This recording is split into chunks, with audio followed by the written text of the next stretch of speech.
Dave Repson, Gerry DiNardo, Howard Griffith in Iowa City here on BTN.com as we talk Hawkeyes heading into this 2011 season.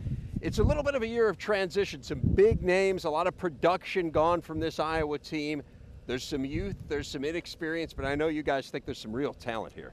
I don't think there's any question. I mean, I think it's the best young talent that we've seen since we've covered Iowa for 5 years. But today's practice, I thought great energy for the 8th day in a row.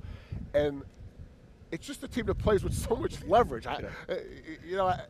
Offensive line, defensive line, the pad levels so where it should be. They just do a great job coaching. Yeah, I like watching this team, particularly when it comes down to a 7-on-7 drill. You talk about throwing the football, and obviously losing Ricky Stanzi last year was going to be big for him. But, I think one of the things that happens when you have a quarterback that has an understanding of an offense like James does, had an opportunity to watch Ricky Stanzi and some of the mistakes that he made coming up as a quarterback, there's no question that he can be one of the best in this conference. So it sounds like you're really impressed with him both mentally and physically. What did you think of Vandenberg? I think he's a perfect guy for this offense. I think he can excel in this offense.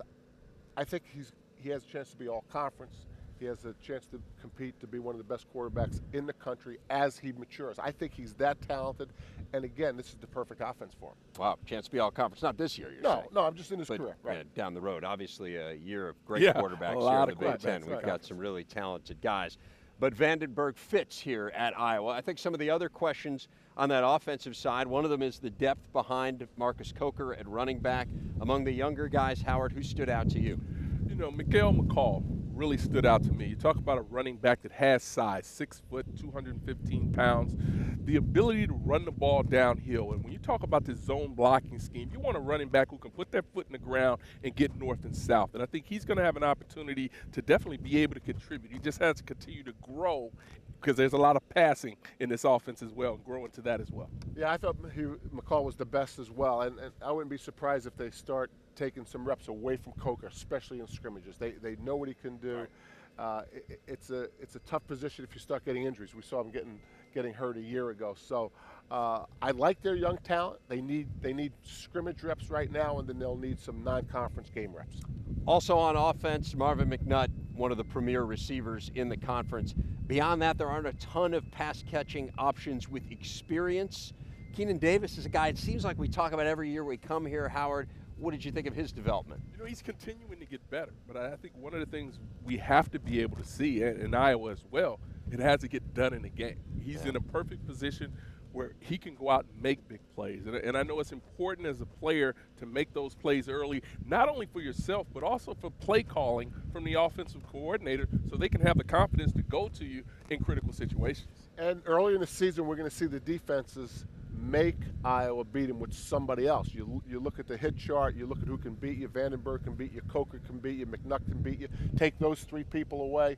Anyone else on Iowa's offense that can beat you, that's what we're going to find out by the way defenses defend Iowa early in the season, and see if someone comes out. Let's focus on Iowa's defense. It is always solid under Norm Parker. Over the last 3 years, they're in the top 5 nationally in terms of fewest points per game allowed, about 15 per game, and yet massive attrition on that side of the ball. I mean, we're talking about the youth on offense. It's nothing compared to the youth on defense, Gerry. In the spring, they really lacked depth in every position on defense. And then they've got the new players coming in, so they have better depth.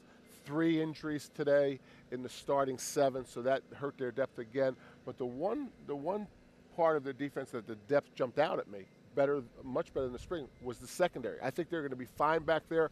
They haven't decided who's going to be a corner, who's going to be a safety.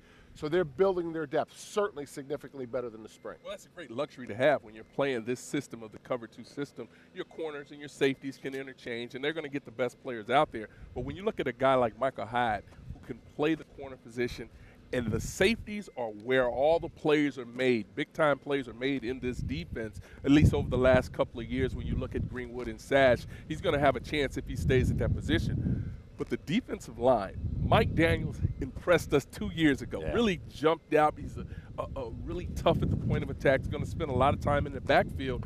And people talk about having a high motor, high energy guy. He has skills to match that as well. So he's going to be tough. He's going to be one of those guys that the offensive line is going to have to account for and may be forced to double team in certain situations. And he's really the lone consistent starting returnee on that defensive line. Broderick Binns is a guy who has kind of been in and out of this lineup through the years, and maybe someone who can step forward and help add some firepower on that defense. Right. That's going to do it from Iowa City. We'll continue our reports as the tour rolls on the Big Ten Network and here on BTN.com.